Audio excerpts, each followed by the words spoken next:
Welcome, everyone. We are so glad you're here.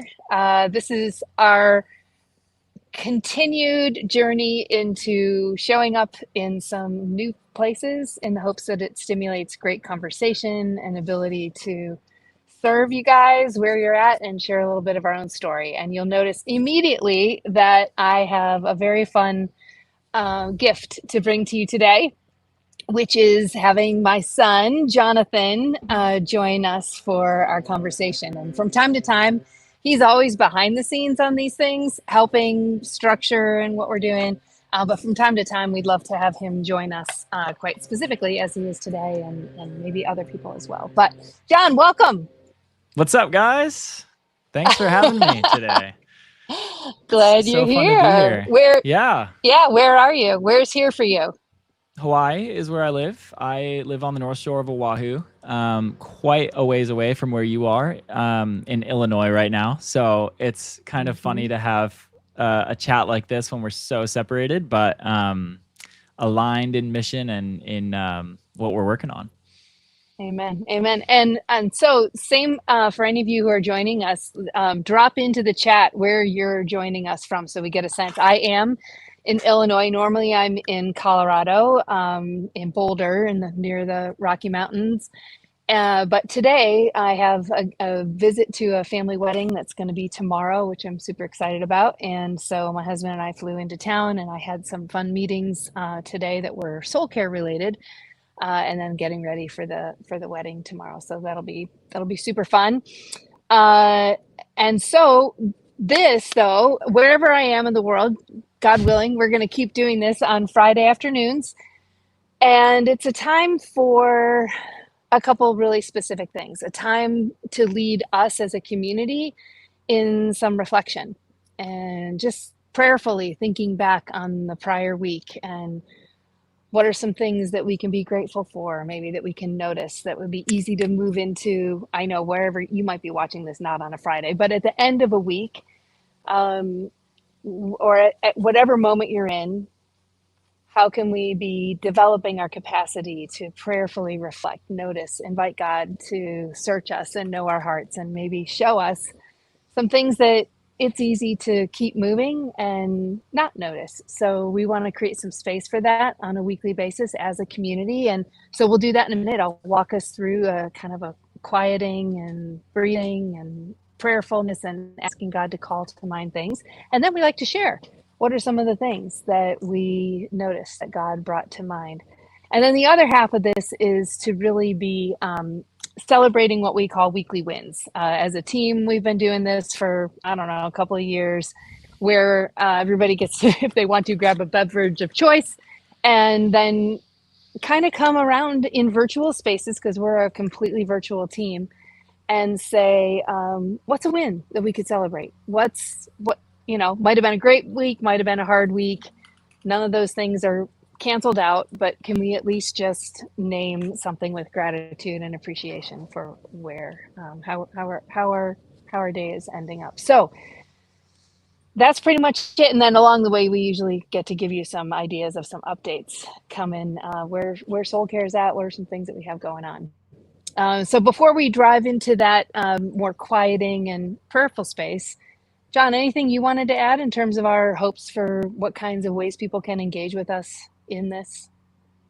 Yeah, I mean, please feel free to use the chat and let us know not just where you're coming from, but if you have any questions for anyone on the soul care team relating to topics on spiritual formation, soul health, burnout, all the things that we love talking about and are sort of constantly sharing about on our social media platforms and books and retreats and all kinds of stuff. So please make use of that.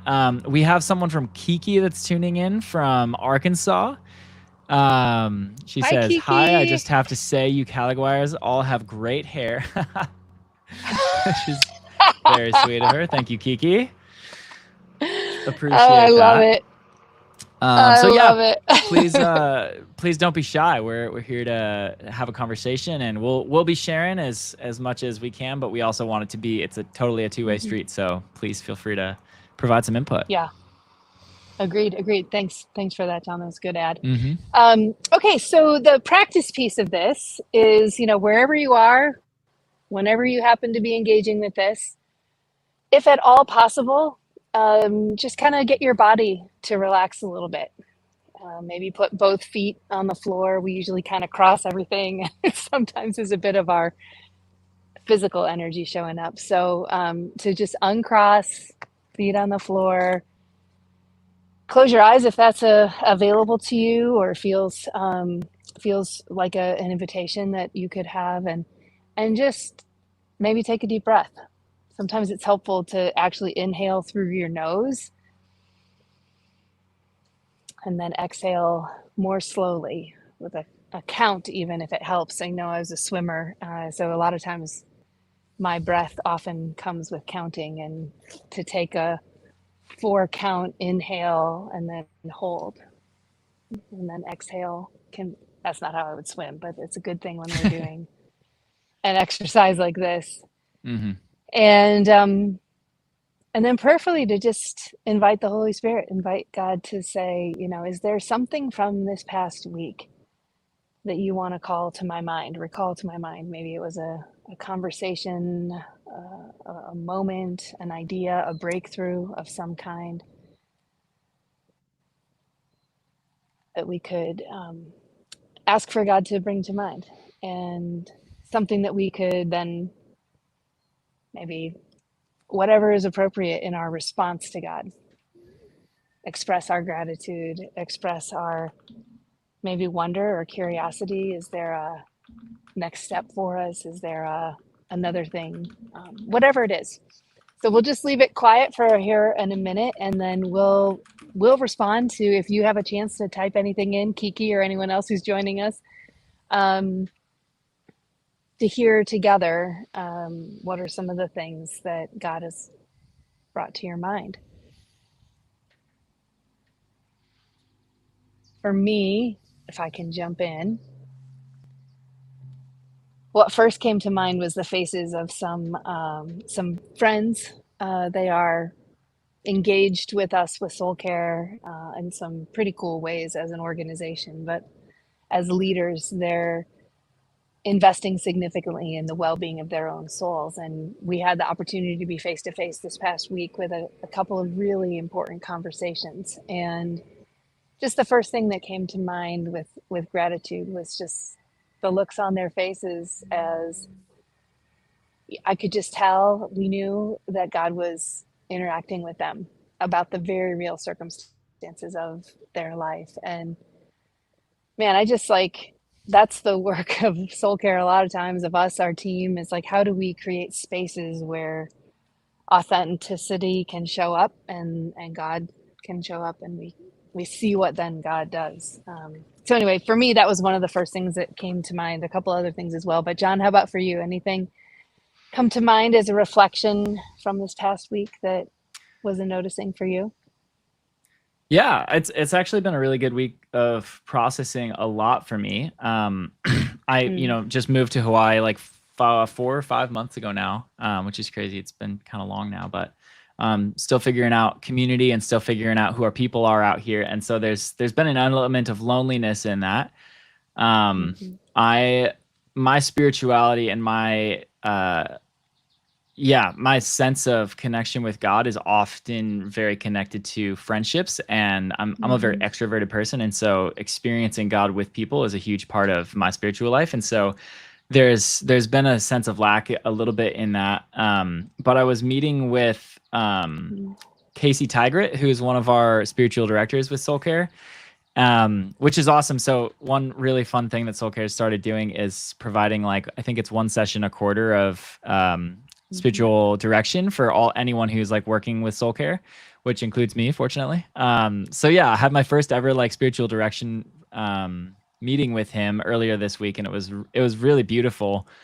And I just think he gave me like a few really, really cool things to just hold during silence and prayer that I try to do every morning before I get going on work and stuff. And just a few like identity things of just like remembering the importance of kind of digging into identity in Christ and who I am as a person in the morning, but also just some of the cool invitations I think he gave me as ideas to like reach out to friends and even just conversations to have with my wife Gabrielle about how we want our prayer life to look, and to sort of have some vision for what do we want our spiritual practices to look like together. So it was just cool to reflect. I think I just reflected on that in our time and just feel grateful for Casey's voice, and just really for my my involvement with soul care as a constant reminder of just the significance and importance of creating those rituals and practices in my life. So that's me. Oh, it's beautiful. Gosh, thanks. That's very vulnerable. Thanks for sharing that. Mm-hmm. So, Kiki, if you're still on with us and you want to drop anything in there, we'd love to hear or see from you or anyone else. Yeah, let me read it for you. Yeah. Kiki says, I think for me, it's been gratitude for the amazing people we get to partner with and see them engaged in the trenches and people who are deeply hurting. Oh, she just commented again. And just the awareness of how many people are hurting but don't know Jesus, and how it is such a treasure to know him. This is a person named Kiki Cherry that she says she's been in the collective for a while. I don't know if you've interacted with her in there before. She seems like she's an in OG. the collective, and she is not only in the collective, but I believe she's deeply involved with one of the programs at the Wheaton Billy Graham Center. I'm going cool. out on a limb here, Kiki, but I think she's working with some really important resources for the church around those kinds of things, resources for churches. So and cool. if I'm way wrong, then I'm so sorry.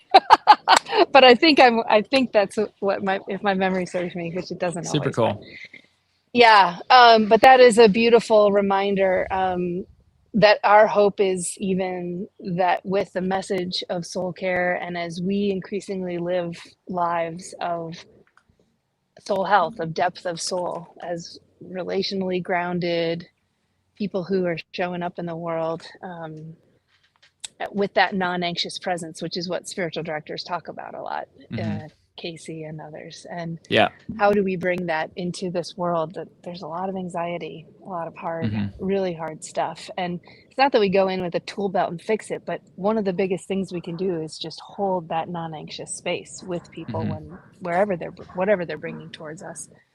So excellent. Yeah. Good. I had a thought with the non-anxious presence thing, which is totally a spiritual direction thing, but something that's, I think, blown me away and I think has been really just profound to everyone on our team is just how much people have resonated with that really tiny clip of you talking about spiritual friendships. That is up to like 500,000 views now, which is like a very novel thing for us. We're used to just, having our tight circle of people seeing our content. And so this was kind of the first venture into the greater internet, seeing some stuff. But it really is interesting to me that like that was a piece of content that broke out for us. And I'm just curious. I would love to just hear some of your thoughts, Mindy, on like your suspicions on why that was such a deeply resonant piece for people, and also just if you have any things that you would add to someone who maybe found us through that clip, that wants to know. Like I've seen a lot of comments on that clip of just like people basically saying, this is something that I really want and I know I need in my life, but I just have no idea where to start. There's one comment that was like, I don't have any friends alone, let alone like at all, let alone spiritual friends. Like there's a lot of people commenting on that. That's just like, there's a lot of loneliness out there right now. And it's heavy. There's a lot of heavy. And even a year ago, May, the Surgeon General of the US had released this 85-page report. I've downloaded it on the largest sort of medical concern for us this is a US context, but I think it's true beyond the US, is loneliness. That loneliness and isolation is definitely a threat to our overall flourishing, to our overall sense of wellness. The good thing is it's also when you can make progress in relational connectedness and having people in your life, it's also one of the greatest mechanisms that I think God uses to bring healing and soul restoration to us. So it's both a hard reality and it's a powerful intervention if we can find those kinds of relational resources. So I think that is a piece of why that has sort of had such resonance beyond our, like you said, typical conversation circles, which we love, but it really has surprised all of us. And then upon reflection, we're like, oh, yeah, that is the space. I think it also, the clip kind of names for many people, in addition to the ones who are commenting, I don't have anyone like that in my life. There are a lot of people who are saying, oh, and tagging, oh, you're that for me, or you're that for me. And Totally. It's those so cool. relationships are so powerful and life-giving. And to give someone a way to say, hey, this is how I encounter you in my life and how grateful I am. I do believe that I think I've been teaching on that. This lady wrote a book on that once. It's like, yeah, I did a long time ago, a little workbooky kind of thing on spiritual friendship. And what I noticed when I was teaching on that in different contexts at leadership conferences and stuff like that is it was one of the first things that people said, I need a match.com to find spiritual friends in my actual community. It was one of the first times people were telling me I need an app to get Like soul care spiritual into my hinge. life. Yeah, exactly. That's funny. And in some ways, the hope was that the collective could kind of be that. Like, how can we Hmm. find other people who prioritize, not because they've got it all together, but because this is the common hunger, the common pursuit, the common desire is to live from a healthy soul. So it's just beautiful to see the resonance on that, and our hope is that both through inspiring these kinds of things to happen out there in the world, and then also through some of the resources and the online community that we have, that this would that we would become a place where people can find that connection. Not, we can't be a soul friend to somebody overnight, but how do we start helping people have the kinds of conversations that in their own context, or taking some brave next steps, possibly with a spiritual director or one of our guides, that kind of stuff. Hmm. um, this is one of the places that I think we are wired for depth of relationship. And it is, I believe, like, and I think many people way smarter than me have written about this for a long time. Henry Cloud and Jim Wilder and many other people have talked about how relationships was God's plan A for how transformation was going to take place. And that, I think a lot of times it's almost it's thought of in the fluffy zone. It's not critical path to spiritual maturity, and that has all this other rigor. And your opening words, John, about your own season with you and Gabrielle, it's like this is a big part of how you have functioned in the world even since you were quite young. This has always Hmm. been part of your gift, your journey. But I think this is what every human is wired for. We all need, and we don't show up into adulthood unscathed relationally. There's Hmm. brokenness, there's wounds, family of origin, friend groups, all kinds of things. Hopefully, generally unintended, but present nonetheless. And then there's the things we've done to harm relationships. But anytime, I was talking about this with one of the guests at the ranch, it's like when we have an attachment, like imagine there's this like little thing that goes out from you and it can attach to somebody, and there's all kinds of great psychology and research around attachment theory and that kind of stuff, when that's working well and when it's not and all that. But like, you have this capacity to attach, and when we are attached well and in healthy ways, it allows us to flourish and to function as originally intended, as God designed. And when there's a severing of that attachment, when there's a betrayal, when there's a rupture of that deep attachment, it impacts the human soul differently than a lot of other tragedies that come in our life. Mm. You could have catastrophic financial losses. You could get in a car accident and have all kinds of really heavy physical stuff.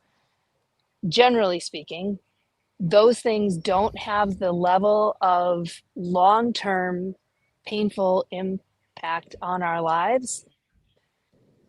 You could lose a whole business, you could go bankrupt, all those things they have, except a lot of them have relational edges to them anyway. But it's the pain we have in relationship that becomes the hardest to heal from, the hardest to trust again, the hardest to endure. It's painful. And I think that just like you could ask yourself, why does that cause so much pain? And I think it really is because I don't think we're at our core designed to have mega wealth or designed at our core to always have perfectly functioning bodies. There's lots of things that you would say, yes, God does care about our physical health. God does care about our sense of enough and provision and all that. But when we have a wound at the place of attachment of our heart, that's when the deepest parts of us can shut down. That's when some of the hardest healing and the most courageous moves toward forgiveness, reconciliation, if it's available, although those are two very different things. Um, those parts of our soul are the hardest. And I think the other thing, I think another part of that clip, John, that is out on our grams and the interwebs, Mm-hmm. is that I just acknowledged briefly, it was like a side comment, but it's an important one, that not everyone is safe. Mm-hmm. And that's kind of like a validating point to people who've been wounded, who've understood not every relationship is a safe one to be your full authentic self. And that's why a Mm-hmm. spiritual director or a coach can be so, or a therapist or whomever can be so important, because they are professional at being safe places. And when we don't yet have that in our natural um, world, by virtue maybe of our position in leadership or any other number of, relocation, all kinds of things can kind of strip us of our natural web of safe relationships, and or might be went through a really hard thing and we don't know yet who to trust, and we think our trust thing might be broken. We have a pattern of trusting the wrong people. So it's Mm-hmm. like we got to get help from a therapist, from a spiritual director, from a coach that can help us hold that safe space so we can heal enough to begin to reattach in other places. So Mm. that's kind of my curiosity of why it took off and continues to find resonance. And we're delighted that it is, because that is a very human need that is about the soul. It's about the soul Mm-hmm. working well. Yeah. Yeah. And I think it's also something like you were talking about earlier with this loneliness, mental health crisis that's happening. I think culture is, and just the way technology is these days and everything, it's just making it harder, I think, to engage with people in that way, because I think in some ways just the distractions of social media and technology and all the screens we have in our lives are bringing us so to be so distant from our own souls and our own selves that like the idea of connecting spiritually with another person even is like outlandish and crazy to a lot of people, because they haven't even connected with themselves Yeah. emotionally or spiritually in a while. So anyway, yeah, Yeah. it's cool to see, even just a book, an idea that you wrote. How, I don't know how long ago you wrote that, like 15, 20 years ago or something. A long That time. it's cool to see that there's like, in a lot of ways, and this is happening across a lot of Mm-hmm. things that we've been building and doing with soul care. It's like it feels like there's a moment coming and happening now that is like, Mm-hmm. okay, go. This is a dire Yeah. need for Yeah. millions of people right now, and Yeah. if it's not us stepping in to serve into it, it's going to be someone, because yeah, there's a need.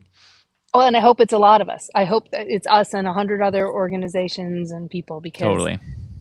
millions and millions and millions and millions and more. Like, it's hard for us to even wrap our heads around how big the world is and how many people are in these places of deep loneliness. And it's not Mm-hmm. like I can't meet all that. You can't. Our small team, even if it were 100 times as big as it is right now, it's still a drop in the bucket compared to the need. But the living God definitely is able to meet that need and able to source relationships in unlikely places all over the world. And Mm-hmm. so we will look to him to be doing that. But we're happy to be part of this journey with whoever wants to make it with us. And I wrote that book because that was when I was first learning how to care for my own soul. Unexpectedly, didn't really seek to go do that, but I was in a bit of a mess. And I was actually surprised at how I was finding parts of my own soul healing and growing in the context of these super, you could look at them ordinary relationships. But we were learning a new way of relating that I think is available to all of us. Mm. But it's a different way of relating. It's a different vulnerability, different authenticity, different curiosity of where is God at work and how am I helping you join Him and what He's doing in your life. And uh, I was surprised at how much healing was coming into my life and transformation. Like things are different in my head, kind of transformation. Um, that I couldn't attribute to anything other than, oh, this is a different way of being in the world, different way of Mm. being in my own skin, different way of being with others and with God. And so, yeah, that's why that happened so many years ago. And I love talking with folks about it even still. Hmm. Yeah. Yeah, that's All so, right. Do we have so any cool. other reflections? Oh, what were you going to say? Um, I have a few. So yeah, a few more updates from Kiki. She's been amazing in the chat. One thing she said is you definitely came along for me at a pivotal point in my life. Finding the Soul Care Mm, Collective helped me to reset those rhythms that are so desperately needed. It's so easy to lose sight of what matters. She says, I heard about you from Laura Howe. And then down at the bottom recently, oh, she said, that's exactly where I am right now. And it's such a better place to be than burning yourself out and trying to do things for God. oh, She I says, love I it. tell everyone about Soul Care. So Well, fun thanks, having you Kiki. on, Kiki. I wish we could just bring you onto the stage and just have this be a three-part conversation. Because yeah, just Maybe we'll appreciate figure that your out by input. next time. Totally, yeah, appreciate your input a ton, Kiki. Yeah, for Um, sure. I would love to kind of transition a little bit into just more of an update sort of mode for you because there's so many big things happening. Like you even mentioned the ranch, which is something that we have that has its own Instagram page, but we don't talk about a ton on Soul Care's platform. So I don't know if you have any updates about the ranch and what Soul Care Ranch is and or Whisper Ranch and what you guys are building there, but like would love if there's any sneak peeks you have to offer of like what the vision is there, what you're building. Also, there's a Yeah. book. Would love to hear updates on that. Also, just generally, what are we doing with Soul Care? What are we building? What are you excited Yeah. about? I would love to just have a little update moment. All right. I can do an update moment. So, starting with Sweet. the ranch, which is super fun, it was really a huge gift this past week to host some really sacred space with a very senior leader couple. And you know, as part of their sabbatical, we offer this concierge sabbatical resource now that is just really perfect for certain kinds of leaders and seasons of life. And so it was just really fun to see the different spaces that we've already built be useful for that. So we have, and you can see this on the Instagram page for Whisper Ranch, but there's the West Bungalow, which was where people can stay overnight, and we host gatherings out on that patio. But there's this like a pavilion kind of thing. I always forget what to call it, but with a roof, so that when there was a couple bit of drizzle rain or bright sun, and otherwise we wouldn't have been able to sit out and enjoy the beautiful views. But because it was protected space now, we had some really significant conversations out there. And so many Mm, times I thought, oh, if this thing weren't here, we wouldn't be here right now. We would be mm-hmm. scrambling, trying to figure out where can we meet and trying to crunch into one of the smaller rooms. So anyway, that was really sweet to see that space be used, and I had to thank my husband Jeff, your dad, to say because he really pushed for a lot of those things to come as a next development, and so I'm very very grateful because I got to live into why we did it Mm-hmm. quite a bit this last week. Well, for So someone that's who's fun. never heard of Whisper Ranch or has no idea what Oh, it is, oh, yeah, for a total newcomer to what Whisper Ranch is, can you just give a quick blurb on what it is, what you guys are doing there, what the vision is? oh my goodness. All right. So the vision is to create this really sacred space for retreat, for rest, for connecting with God and oneself. And God has, we had that idea. We had no idea the location that God would open up. So it is now housed on almost 27 acres of undeveloped land, other than what God is allowing us to develop, with unobstructed front range views of the Rocky Mountains, with open space surrounding on all the sides. It is, I mean, John, don't you agree? It's like one of the most beautiful places in the world. It Absolutely. is, yeah, it is unbelievable. And as much as I love it, and I have, and Jeff, my husband, and I, and our family in many ways has had this dream of physical spaces for these kinds of gatherings, solitude, retreat, rest, all that. Um, I think as much as we wanted this level of provision tells me that God cares about leader souls way more than even we do, because this is the door that has been opened, and it is epic. I'm sure we'll have like notes in the thing to show you pictures and stuff. But um, so the four sort of B's that this Whisper Ranch, you can even think of the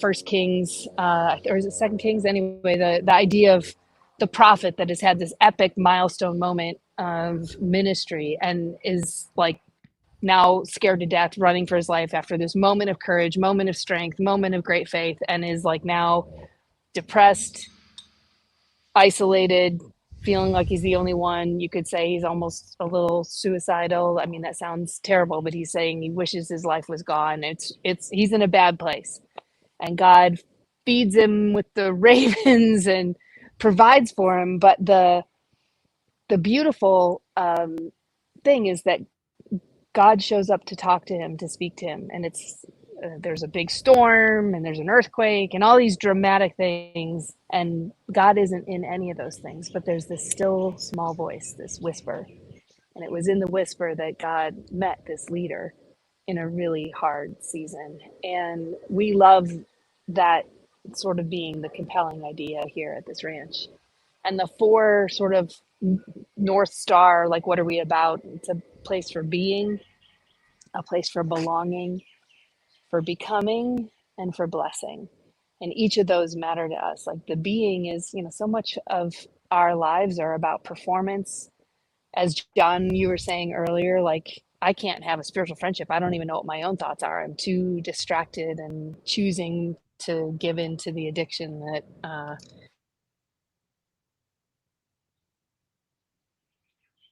for. And yeah, the being has to be relearned for many of us instead of Mm-hmm. doing all the time. We need to learn how to be. And then the second one of belonging. And the longer folks have been in, we talk about isolation, or the longer they've been in leadership, there's very few places they can just belong and just show Mm-hmm. up and have it a posture of welcome that's always present. Um, I think you know this. There's this Irish welcome that I want to have in the someday house that says, come in the evening, come in the morning, come when expected, come without warning. 1,000 welcomes you'll find here before you, and the oftener you come, the more we'll adore you. That's amazing. I I love that love you that. memorized all of that. That's so Oh, good. it's so easy to memorize, and I love it so True. much. The So anyway, Irish are good for that. belonging, a place of belonging is huge. Oh yeah, those are the Irish. Yeah. And then the last two of becoming, that's the spiritual formation piece, like a time to come away, reflect. Where have I been? God, what are you saying to me now? Where am I going? And what's the vision you have over my life? And how am I aligning to that, responding to you in that? And then the last one of blessing is like, how are we speaking words of blessing over each other, over our communities? Yeah. So anyway, that's what the Whisper Ranch is all about. And it's been a journey of faith. Like first we acquired the land, then there was a global pandemic. Then we started building just a little shed that we called the Dream Shed that was for gatherings, retreats, personal solitude days, our own use. And then the wildfires came through and burned everything that could burn, and hundreds of trees and all kinds of stuff. That was a really hard year of recovery, and so a lot of the book is kind of weaving that story, and connecting it to the burnout in our lives. And then coming out of that, just speaking to the land still, we rebuilt that initial shed that burned and two more, and have continued to develop the land in incremental ways. And just you asked kind of what's current. I don't think you even know this yet, but here we can find out with the rest of the world on YouTube. But we have started exploring, because I was fiercely unwilling to do this. I'm confessing right now.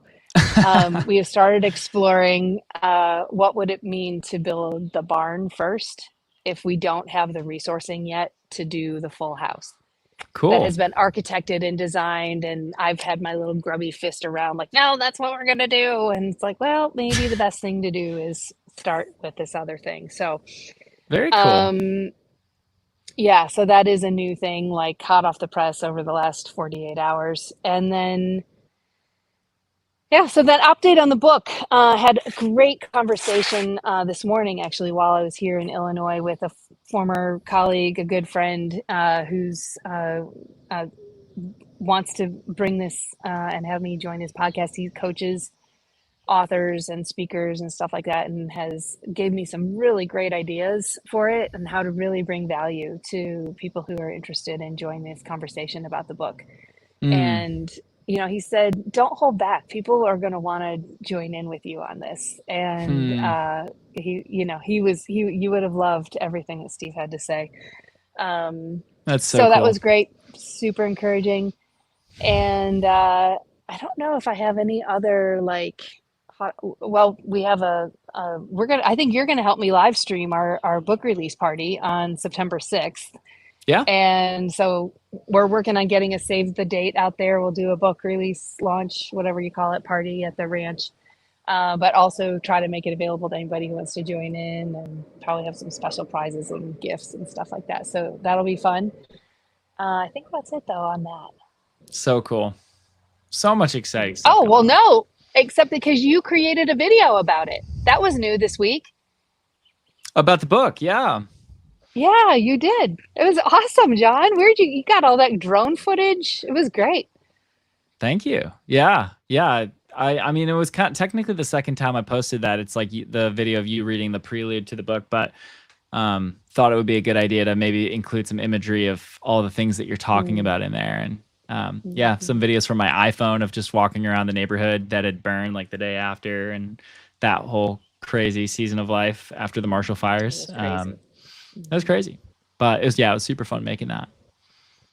Yeah, so thank you. Yeah. Mm-hmm. So that's about it. That's what we got. Is there any other updates that I should be thinking of to tell everyone? It's just fun to keep connecting with you guys. Are there any questions that came in? Does anybody have a question about us, about soul care, about what we're doing, about how to engage with what we're doing? If not, that's fine. Yeah, I'm not seeing any questions. We had Daniel Norris said he's listening from Kona, Hawaii. So we got another Hawaiian in the mix with us. But I'm not seeing any questions. Okay, that's all good. Well, John, thanks for your leadership in helping us do this. It's a win for me. That is like ridiculously fun to have you active and part of this, and such a beautiful arc to this story of the care of the soul, and how I learned it and why, and how it's an honor to be a part of it. 100%. Engaged. And I'm really looking forward to, for people who are watching, I'm going to be playing more of a producing role for this Friday live stream. And so I'll be on every once in a while to chat and everything like that. But we're expecting to be able to have a lot more of the Soul Care team present on some of these. So Mindy will be consistent, but We're hoping to get Sean Smucker, Casey Tigert, Josh Calaguire, Lacey. I'm going to forget her last name, but we're trying to bring as many people from our team as are willing to be on this. So you guys get to see a few more of the faces that are involved in building Soul Care, because there's a lot of amazing people that are a part of this. So there's a lot to look forward to. I think it's going to be fun to sort of build momentum with this as a live stream. I love live streaming. It's just a format for engaging with people, because so much of what we do is just one-sided. We're just putting out content, and live streaming is an opportunity to have co-created content with an audience. And so, yeah, we love our team here. We love the audience that we've been slowly building over decades, and it's cool to start to integrate them a little bit more. Mm-hmm. Great leadership, John. Thanks for it all. Of course. Stoked for it. Lord bless you and keep you, everyone. We're grateful that you joined us today. We'll be doing the same thing every Friday live. Yeah, guys. And whenever you watch us, we're still glad for you to join the comments. We'll be in there. Grateful for you to be part of this conversation. Totally. Kiki, thanks so much for joining. It's been so fun having you be a part of this. And Daniel, if you're still here, dude, thanks for being here. To everyone else who watched, we're just appreciate you guys a ton. We're glad you joined, and we'll see you next Friday.